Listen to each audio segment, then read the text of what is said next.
Hola, ¿cómo están?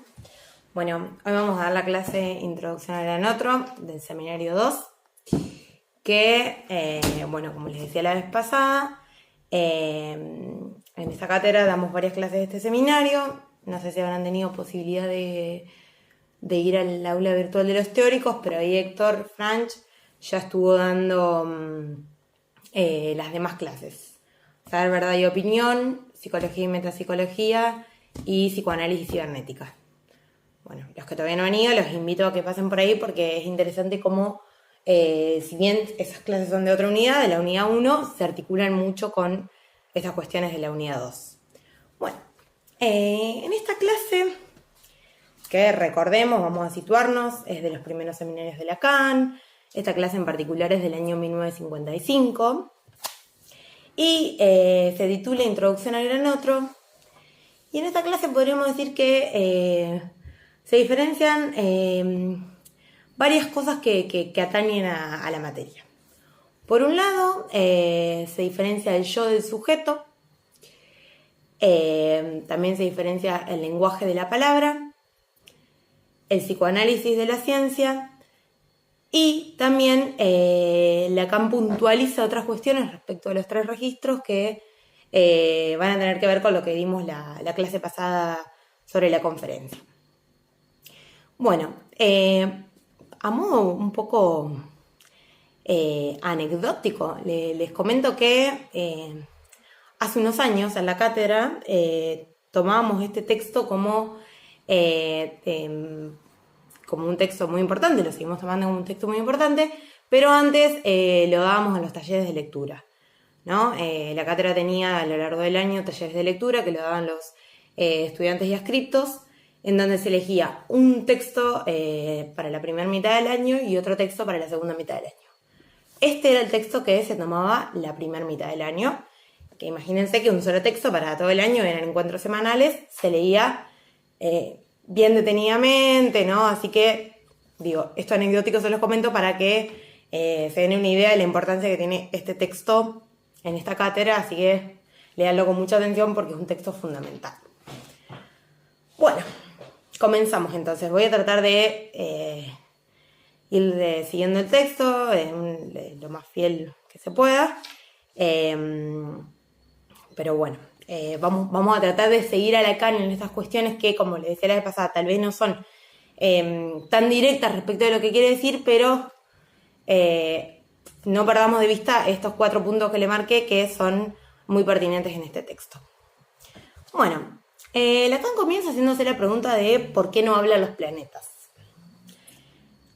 Para ir respondiendo a esto va a decir que los hombres no somos en absoluto semejantes a planetas, ¿no? Sin embargo, dice que se tiende a razonar sobre los hombres como si se tratara de lunas. A partir de eso va a mencionar lo que es Mi lucha de Hitler, ¿no? Ahí donde dice Mein Kampf, eso significa Mi lucha, que es la obra que escribió Hitler, en donde dice que él sí hace un tratamiento de los hombres como si fueran lunas, ¿no? Dice las relaciones de los hombres como si fueran relaciones entre lunas. A partir de eso, lo que dice Lacan es que se empieza a pensar esto de cuándo alguien está contento, ¿no? Él dice que respecto de la clase anterior que dio este seminario, no se fue del todo contento. Entonces se empieza a preguntar cuándo se está contento. Porque después de esa clase se encontró con que muchos le comentaron que había sido una buena clase, ¿no? Lo cual hizo que todo el mundo estuviera contento. Entonces dice que eso de alguna manera lo hizo estar un poco más contento. Entonces ahí se pregunta, ¿cuándo es realmente él, ¿no? Dice, ¿cuándo soy realmente yo? ¿Cuando yo no estoy contento? ¿O cuando los otros sí están contentos y entonces me hacen poner contento? ¿No? Entonces dice que ese punto ya marca una diferencia entre los hombres y las lunas, en tanto esta relación que el hombre tiene con el otro, ¿no? En esto de, él dice, el hombre en tal relación entre la satisfacción del sujeto y la satisfacción del otro, ¿no? Como hay algo ahí de ese otro que el hombre tiene en cuenta y que las lunas no, ¿no? En este aspecto más integrativo de la luna, ¿no? Más circular, redondeado, que no importa qué le pasa al otro. Entonces ahí con este ejemplo, ¿no? De lo que le pasó en la clase pasada, Lacan ya abre una vía de esta relación del sujeto con el otro. Y a partir de eso va a decir que en esta clase nos va a hablar del otro justamente, ¿no? Pero dice que no es el mismo otro del que a veces les hablo. Para los que quieran ir siguiendo, estoy en la página 354. Al final, dice que no es del mismo otro del que a veces les hablo. Ese otro es el yo, o para ser más precisos, su imagen. En este punto, Lacan diferencia dos otros. Dice que por un lado hay un otro del que ya nos viene hablando, que es el yo o la imagen del yo, ¿no? Que nosotros vamos a denominar como pequeño otro y lo vamos a designar con la A minúscula. En psicoanálisis, cuando hablamos del otro, siempre lo mencionamos con la A, lo escribimos, mejor dicho, ¿no? Con la A, porque en francés otro se dice autre, que se escribe autre. No, esto no tiene pizarrón. Así que cada vez que vean la A, tengan en cuenta que es por la lengua francesa y que es la manera de escribir al otro. Entonces, como les decía, a este otro, este pequeño otro, lo vamos a designar con la letra A minúscula, y al que vamos a introducir en esta clase, el gran otro, lo vamos a designar con la letra A mayúscula. Si vamos a la página 355, hay un párrafo donde lo dice muy claro, ¿no? Dice, hay que distinguir por lo menos dos otros, uno con A mayúscula y otro con A minúscula, que es el yo. En la función de la palabra, de quién se trata es del otro, con mayúscula, ¿no?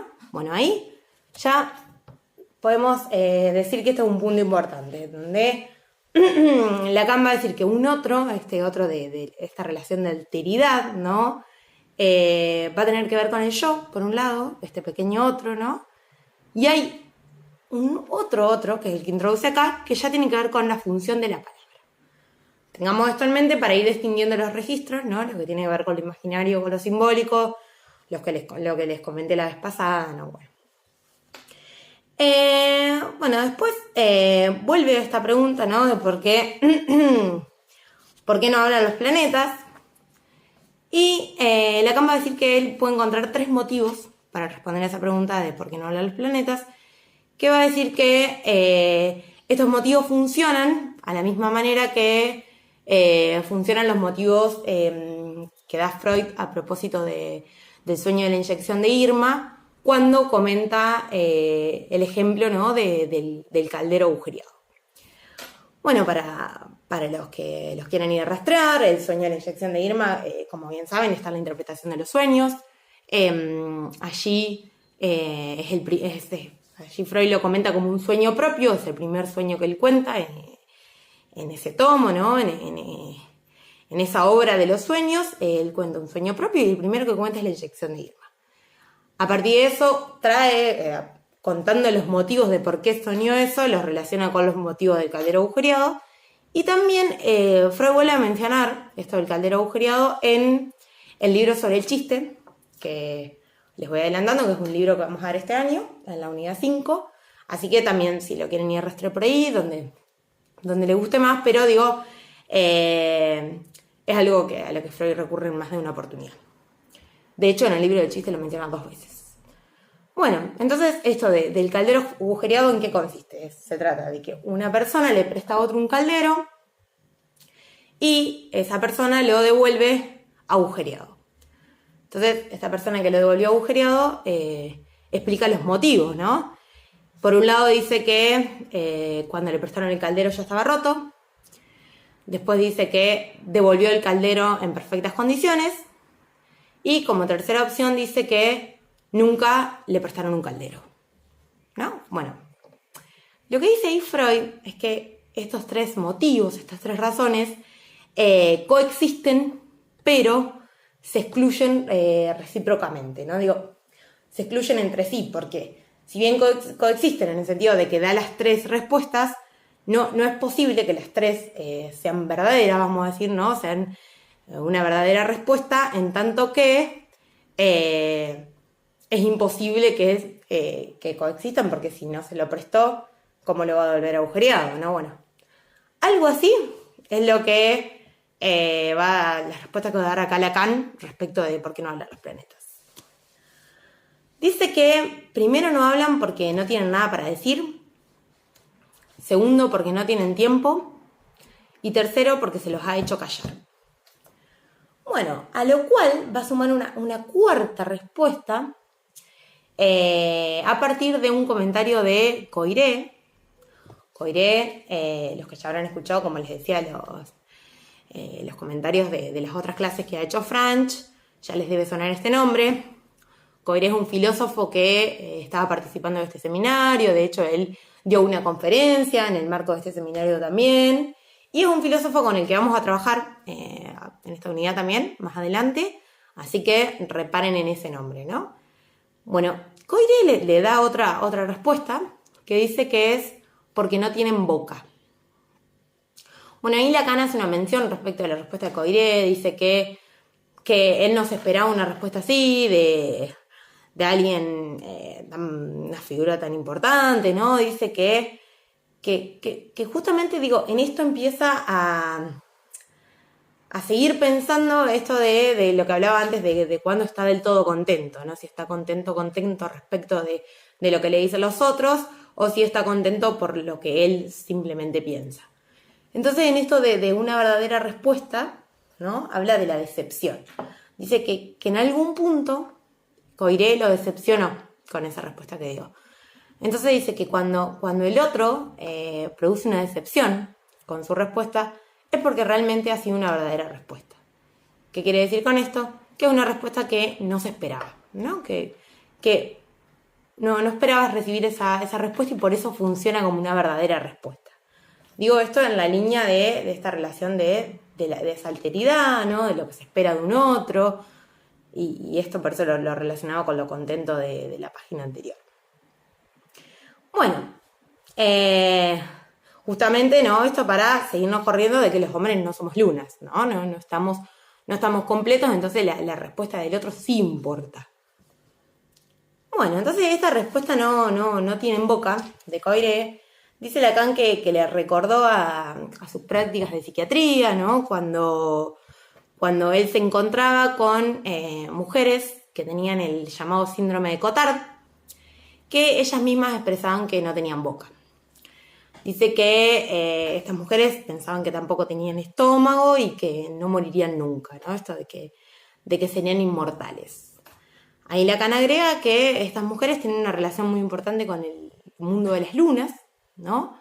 En esto de que no están agujereadas. Pensar en la boca es pensar en un agujero del cuerpo, ¿no? En una yancia, en un vacío, en algo que falta, ¿no? Que puede faltar. Estas personas, ¿no? Y esa falta también tienen una relación con la muerte, ¿no? En esto de que tienen que ver con un límite, ¿no? Y la posibilidad de ser mortales y de que todos vamos a morir. Bueno, estas personas estaban tan por fuera de ese campo de la falta que se creían inmortales, ¿no? Estas mujeres que Lacan menciona con el síndrome de Cotard, que también los invito a buscar información sobre eso, ¿no? Si quieren ir a informarse un poco más de qué se trata. Entonces dice que al faltar toda ansia, falta todo vacío del deseo.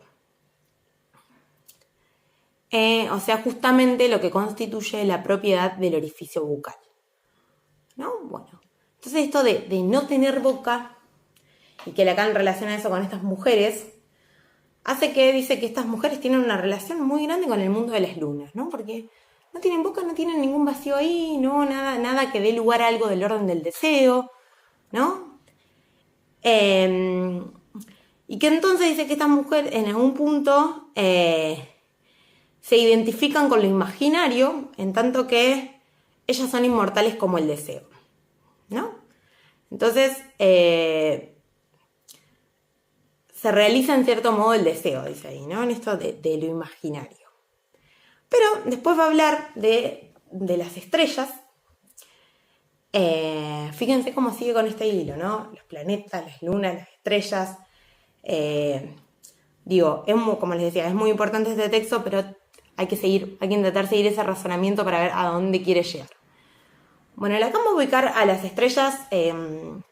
Dice que las estrellas tampoco tengan boca y sean inmortales, es algo de otro orden, ¿no? Como situaba a las mujeres del síndrome de Cotard sin boca en algo del orden imaginario, dice, por más que las estrellas tampoco tengan boca y también son inmortales, son reales, va a decir, ¿no?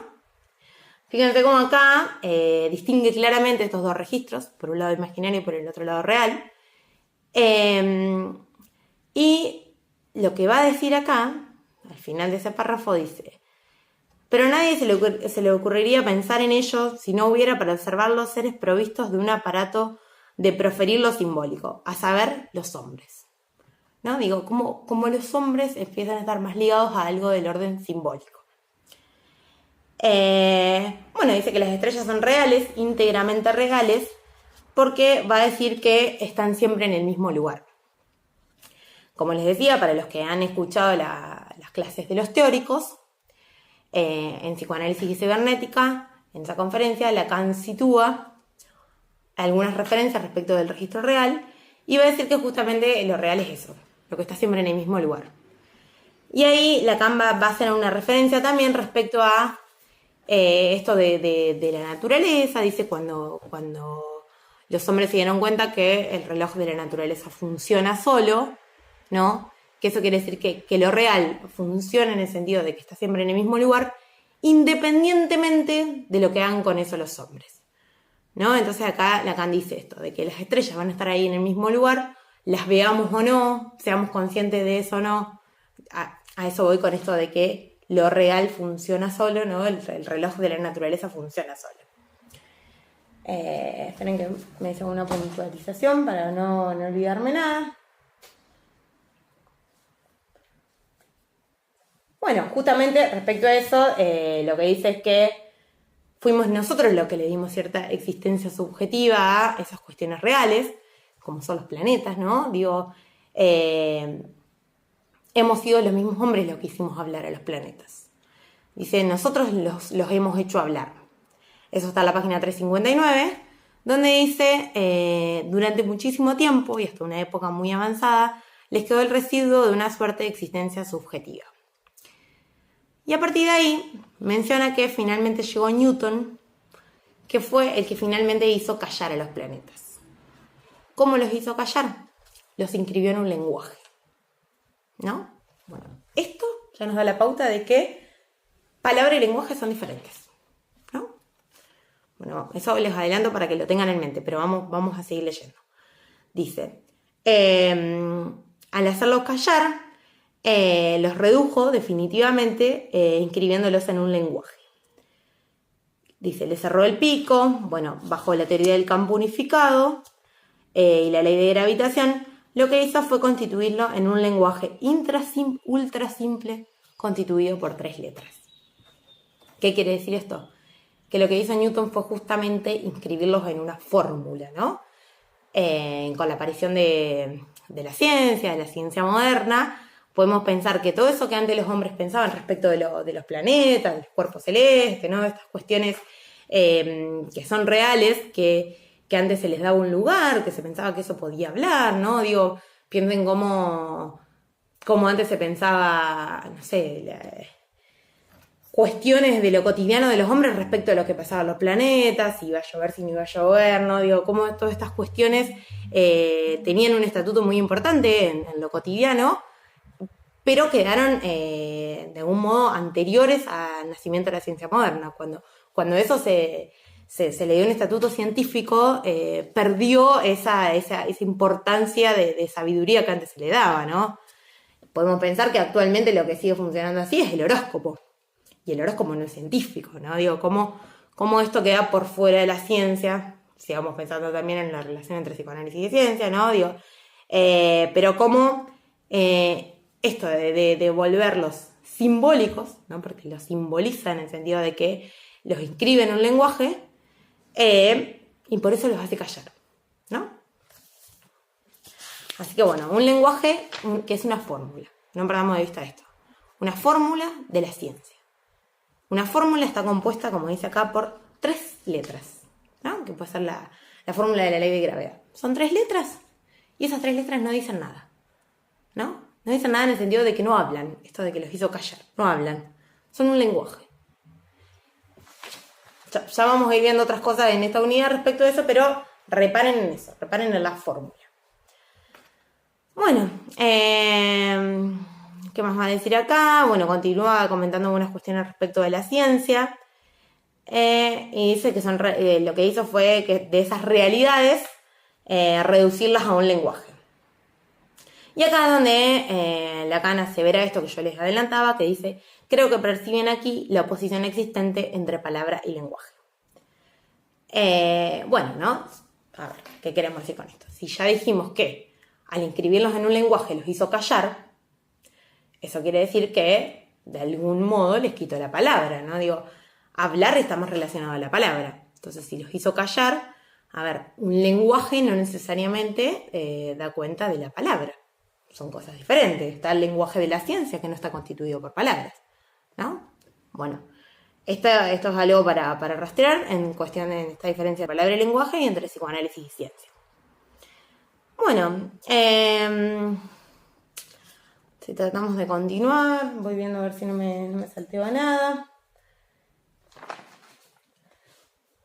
Bueno, continuamos, pasamos al punto 2, la página 362, donde acaba de decir, va a hablar del psicoanálisis, ¿no? Y se pregunta: ¿nuestra meta es llegar al campo unificado y hacer de los hombres lunas?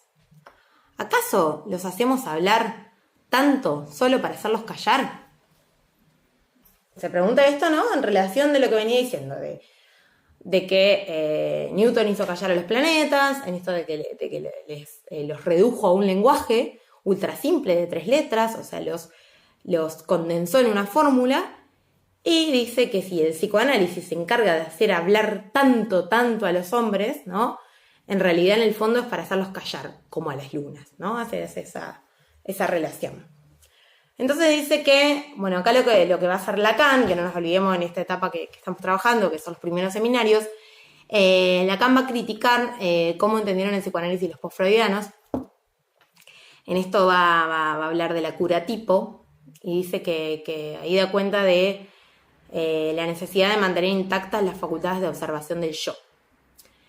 Va a decir que estos postfreudianos lo que hicieron a partir de las lecturas de Freud fue fortalecer el yo, ¿no? Dice que hicieron un fortalecimiento del yo. Si van a la clase de psicología y metapsicología, también Lacan elabora algunas cuestiones respecto de eso.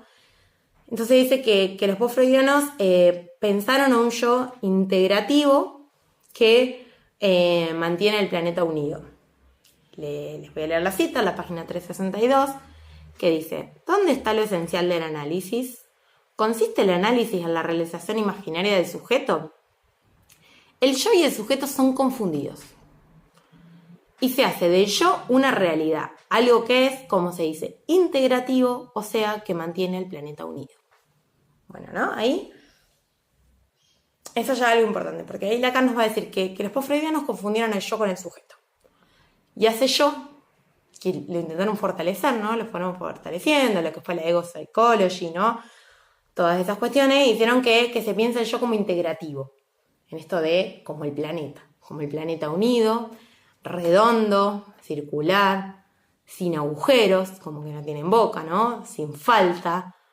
En esto de fortalecer, ¿no? De no ser un lugar a la falta.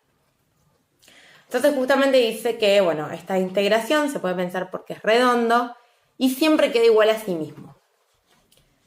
Esa meta del análisis que pensaban los postfreudianos era justamente redondear el yo. Y, bueno, a partir de ahí va a continuar con esto de alguna manera de criticar esta lectura que hicieron los postfreudianos para finalmente llegar al punto 3 y poder plantear lo que él va a decir respecto a esto. Bueno, en el punto 3 nos encontramos con lo que podríamos llamar lo más importante de este texto, que es lo que se conoce como el esquema lambda, esquema L o esquema Z. En la página 365, se les muestro para qué es este. Bueno, ustedes lo tendrán ahí en sus respectivos libros, en el Drive, o lo pueden ir a buscar. Lo que es importante bueno, este esquema lleva esos nombres, como les decía, porque es similar a la letra lambda griega, su escritura es similar, y por eso también a veces se lo reduce a la letra L, esquema L, nosotros le solemos llamar esquema L, pero también acá, si habrán visto los puntos del principio de la clase, cuando esto está en todos los seminarios de la Kansas, es un punteo sobre las cuestiones que se van a tratar en esta clase, lo denomina el esquema en Z, ¿no? También por la forma que tiene el esquema. Pero bueno, entre nosotros lo vamos a llamar esquema L. Pero es importante que sepan las otras nominaciones por si algún día alguien les habla en otros términos, sepan a qué se refiere. Bueno, lo que dice Lacan acá, que dice que este pequeño esquema va justamente a organizar las relaciones entre el yo y el otro, el lenguaje y la palabra. Bueno, lo que es importante también en este esquema es que Lacan habla, bueno, como no sé si saben, pero ya se van a ir interiorizando cada vez más. Lacan suele tomar este recurso de formalizar algunas cuestiones que él viene trabajando. Él va a trabajar con esquemas, gráficos, después va a trabajar con algunas fórmulas también, después bueno, va a trabajar cuestiones ligadas a la topología, como son superficies, nudos, eso mucho después en su enseñanza, pero es importante pesquisar acá como algo del orden de lo que pueda quedar fijado en un esquema, a él ya le empieza a interesar, ¿no?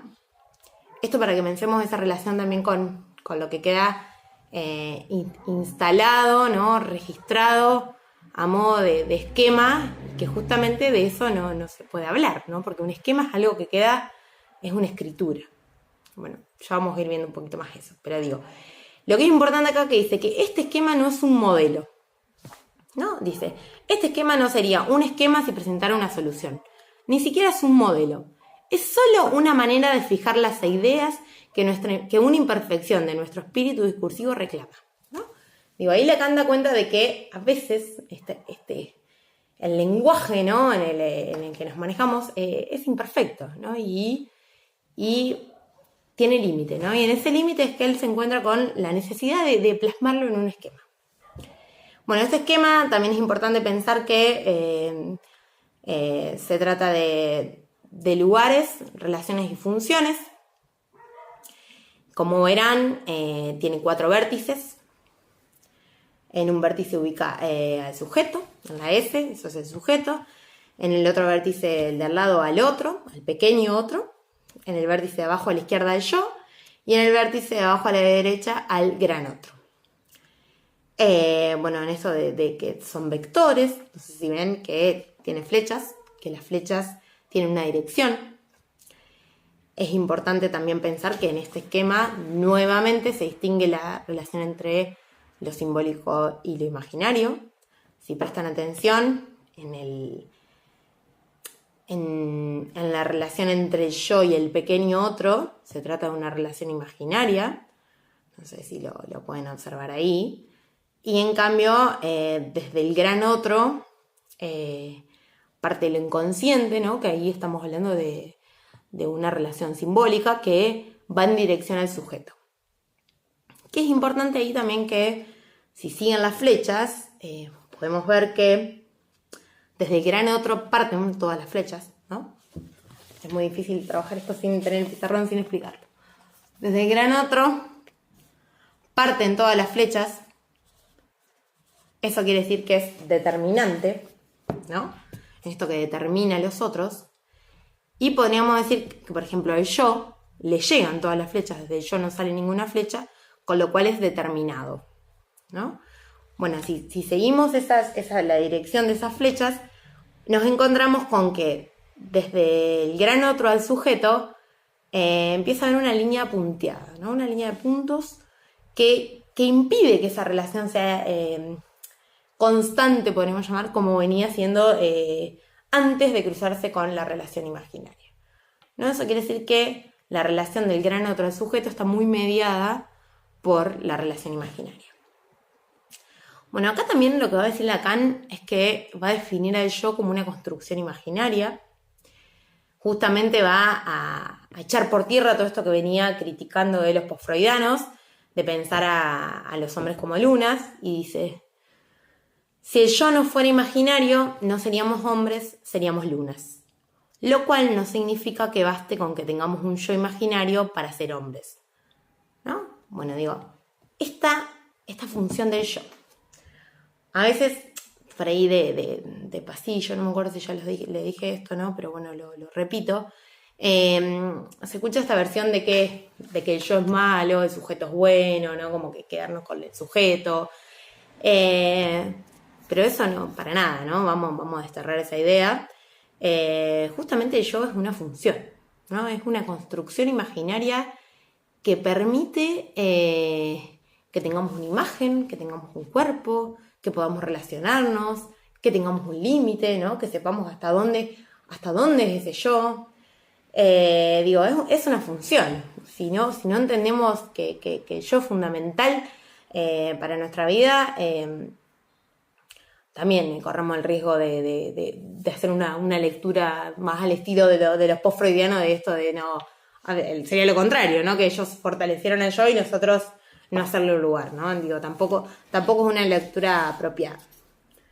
Bueno, continuando un poco con la lectura, Lacan va a decir que, bueno, acá es importante ver que Lacan ubica al sujeto, arriba a la izquierda, lo ubica con la letra F. Pero podríamos decir que es no sé si no decir la única vez, ¿no? Pero al menos de las que yo recuerdo, pero en esta oportunidad Lacan no barra el sujeto, ¿no? El sujeto es solo la S. No sé si ustedes saben de esa escritura en psicoanálisis, cada vez que pensamos en el sujeto es una S tachada, una S barrada, atravesada por la castración, ¿no? Digo, ¿cómo acá está el sujeto sin ser barrado? Sin embargo, a pesar de no escribirlo así, lo dice, ¿no? Dice que no habla del sujeto en su totalidad. No se refiere al sujeto en su totalidad, sino en su abertura, ¿no? Piensan en esto que hablamos antes, de lo que eran seres totales o no, en estas mujeres con el síndrome de Cotard, ¿no? En este tema de hacerle un lugar al vacío, a la falta. Dice que ese sujeto está en su abertura porque no sabe lo que dice. Si sabría, lo que diría estaría abajo a la derecha, ¿no? Bueno, entonces ahí empieza a hablar de este sujeto que dice que no es ahí donde él se ve, donde lo sitúan en este esquema, sino que se ve en A minúscula, ¿no? Y dice que por eso tiene un yo. Recordemos esto de los otros, de la relación del yo con el otro, esto que Lacan decía de contento, de decepcionarnos, ¿no? ¿Cómo a partir de eso tiene un yo? Porque se ve en A. Y dice: lo que por otro lado nos enseña el análisis es que el yo es una forma fundamental para la constitución de los objetos, ¿no? De nuevo, esto que es fundamental el yo. En particular, ve bajo la forma del otro especular a quien que por razones que son estructurales llamamos su semejante. Bueno, ahí Lacan da otra relación para el pequeño otro, también lo llama como su semejante. Y dice: esta forma del otro posee la mayor relación con su yo, es superponible a este y lo escribimos A'. Eso es algo que no les dije, ¿no?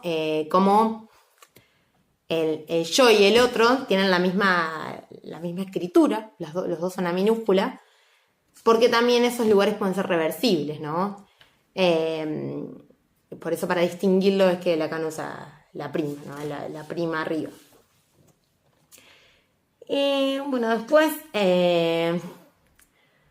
Lacan va a pensar que dice que cuando el sujeto habla con sus semejantes lo hace en el lenguaje común, que toma los yo imaginarios por cosas simplemente existentes y no reales, en la medida en que este sujeto relaciona su propia imagen.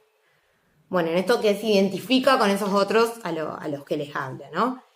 Y lo que es importante acá, justamente en esa relación entre el sujeto y el yo, es pensar que el sujeto habla como yo. No en esto de que, como decía Lacan, los posfreudianos no pudieron hacer esa distinción entre el yo y el sujeto, ¿no? En tanto que al sujeto lo redujeron al yo, podríamos pensar que de alguna manera aplanaron este esquema, ¿no? En algún punto se olvidaron de esta función simbólica, ¿no? Era todo puramente imaginario, del yo al otro, al pequeño otro. Y acá, cuando decimos que el sujeto habla como yo, queremos decir justamente que el sujeto tiene un yo, tiene una imagen. Y en tanto esa imagen habla como yo y se relaciona con esos otros. Que Lacan va a decir que aspira a relacionarse con el gran otro, pero se contenta con formas, con los pequeños otros. A ver dónde si les encuentro esa cita. Dice, fundamentalmente a ellos apunto cada vez que pronuncio una verdadera palabra, pero siempre alcanzo a prima por reflexión. Apunto siempre a los verdaderos sujetos y nombres. El sujeto está separado de los otros, los verdaderos, por el muro del lenguaje. Y acá lo que va a decir es que la palabra se funda en la existencia del otro, el verdadero. El lenguaje está hecho para remitirnos al otro objetivado, al otro con el que podemos hacer todo cuanto queremos, incluido pensar que es un objeto, es decir, que no sabe lo que dice. Bueno, acá en algún punto podríamos situar esto de que si la palabra se funda en la existencia del otro, que el otro, el gran otro, es el tesoro de los significantes, ¿no? Eso que quiere decir que es, ahí podríamos ubicar el lenguaje, ¿no? Donde dice gran otro es el lenguaje. Y en el vértice donde está el sujeto, podemos ubicar algo del orden de la palabra.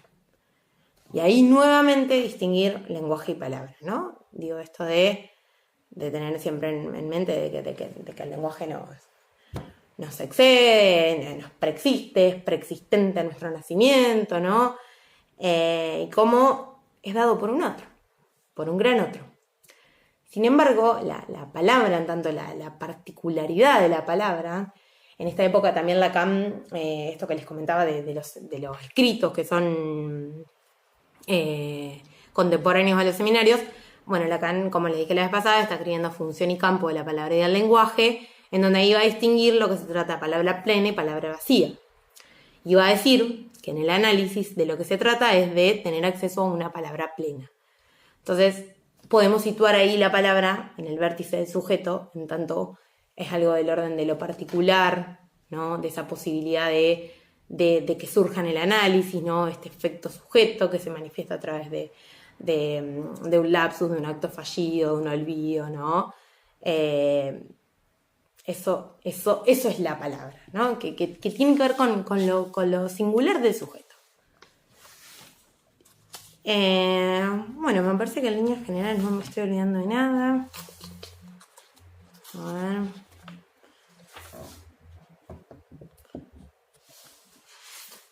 Pero bueno, como para ir cerrando,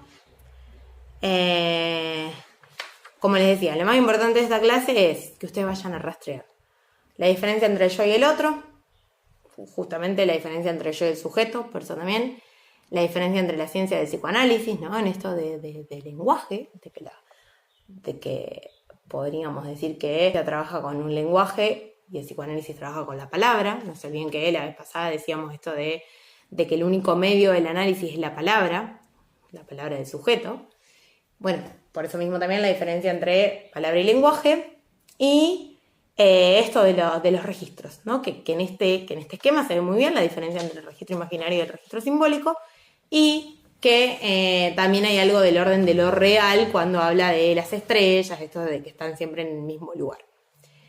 Y el tratamiento que hicieron los hombres de la ciencia moderna a partir de los planetas que antes hablaban, ¿no? Esto que antes se hablaba, que se le daba esa existencia subjetiva, que después se los hizo callar, ¿no? A partir de los aportes de la ciencia moderna. Esto de la ciencia moderna es importante porque, ya vamos a ver más adelante, cuando hablemos justamente de Coiré, estas relaciones entre psicoanálisis y ciencia a partir de ciencia moderna. Siempre que hablamos de ciencia, hablamos de la ciencia moderna. a partir de la revolución científica del siglo XVII. Bueno, hay otra cosa fundamental de este esquema, pero que me parece que está de alguna manera a la vista, es que es repetir nuevamente quiénes forman parte del imaginario, que podríamos decir que son el yo y el pequeño otro, son imaginarios, y el sujeto y el gran otro son simbólicos. Y con esto, para ir terminando, les doy una pista para que la tengan en cuenta todo el año y a partir de toda su carrera universitaria y cada vez que lean a Lacan, siempre que en la escritura se encuentren con letras mayúsculas, son letras que pertenecen al registro simbólico, y siempre que en la escritura se encuentren con letras minúsculas, pertenecen al registro imaginario, ¿no? Por eso digo acá, se ve muy claro en el esquema como el yo y el otro, el pequeño otro, están con minúscula, y el sujeto y el gran otro están con mayúscula los dos. Así que bueno, espero no haberlos mareado mucho, espero que puedan situar estas cuestiones en este texto. Es muy, muy difícil dar este texto sin tener un pizarrón, sin poder ir comentando algunas cuestiones que surgen justamente de la escritura. Pero bueno, traté de hacer lo mejor posible y para la próxima clase vamos a dar las clases que están en el programa del Seminario 1, que nos van a ayudar a puntualizar algunas cuestiones respecto del imaginario. Así que bueno, los dejo con esa lectura y como les dije, no pierdan de vista lo que se trabaja los teóricos. Por si no están al tanto, están las clases de consulta vía Zoom, para los que quieran. Así que bueno, no perdamos esa comunicación. Así que bueno, hasta la semana que viene.